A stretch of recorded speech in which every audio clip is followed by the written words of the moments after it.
కర్నూలులో దొంగలు స్వైర విహారం చేశారు. ఏకంగా రక్షక భటుల ఇళ్లలో చోరీకి పాల్పడ్డారు. పోలీస్ అధికారి ఇల్లే లక్ష్యంగా చేసుకుని దోపిడీకి పాల్పడడం సంచలనంగా మారింది. అదే పోలీస్ అధికారి ఉండే శ్రీనివాస్ నగర్లో రిటైర్డ్ ఆర్ఎస్ఐ ఇంటిలోనూ చోరీ జరిగింది. ఒకే రోజు రెండిళ్లలో, అది కూడా పోలీసుల ఇంట్లో దోపిడీ పాల్పడడంతో ప్రజలు బంబలెత్తిపోతున్నారు. వరుస చోరీలతో భయాందోళన వ్యక్తం చేస్తున్నారు.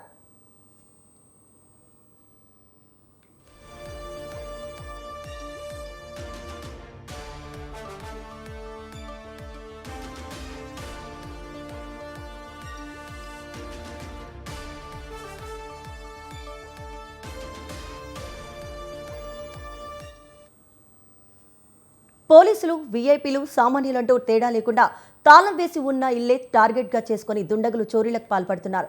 శ్రీనివాస్ నగర్లో నివాసం ఉంటున్న హెడ్ కానిస్టేబుల్ మహేష్ ఇంట్లో భారీ దోపిడీ జరిగింది. తాళాలు పగలగొట్టి లోనికి ప్రవేశించిన దొంగలు విలువైన బంగారం, వెండి ఆభరణాలను అపహరించారు. సుమారు 23 తులాల బంగారం ఆభరణాలు, 6 తులాల వెండి ఆభరణాలను ఎత్తుకెళ్లారు.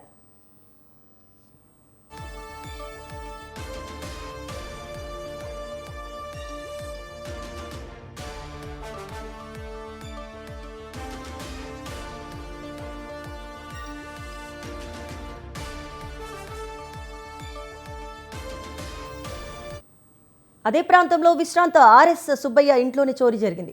సుబ్బయ్య ఇంట్లోకి ప్రవేశించిన దొంగలు సుమారు 5 తులాల బంగారం ఆభరణాలు, 5 తులాల వెండి ఆభరణాలతో పాటు 30,000 నగదును ఎత్తుకెళ్లారు. చోరీ ఘటనలపై బాధితులు పోలీసులకు ఫిర్యాదు చేశారు. ఒకే ప్రాంతంలో 2 ఇళ్లలో చోరీ జరగడంతో స్థానికులు ఆందోళన నెలకొంది.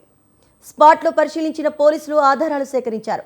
పరిసర ప్రాంతాల్లోని సీసీ కెమెరాలు ఫుటేజ్లను పరిశీలించి నిందితుల ఆచూకీ కోసం గాలిస్తున్నారు. 2 చోరీలకు ఒకే ముఠా పాల్పడి ఉండవచ్చనే కోణంలోనూ పోలీసులు దర్యాప్తు చేస్తున్నారు. మరోవైపు రాత్రి వేళలో పోలీసులు గస్తీని పెంచాలని, అనుమానాస్పద వ్యక్తుల కదలికలపై నిఘా పెట్టాలని స్థానికులు కోరుతున్నారు.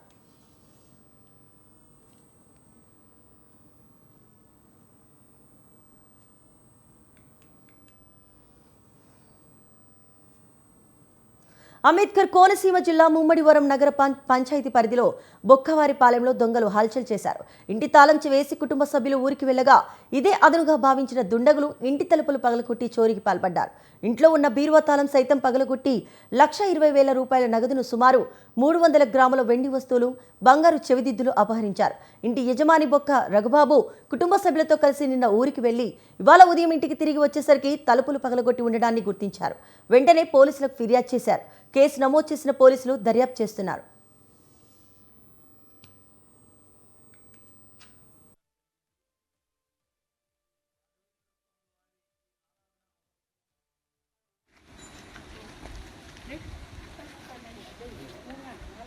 ఏడుపు ఏడ్చి ఇంకేం చేయగలుగుతున్నాను.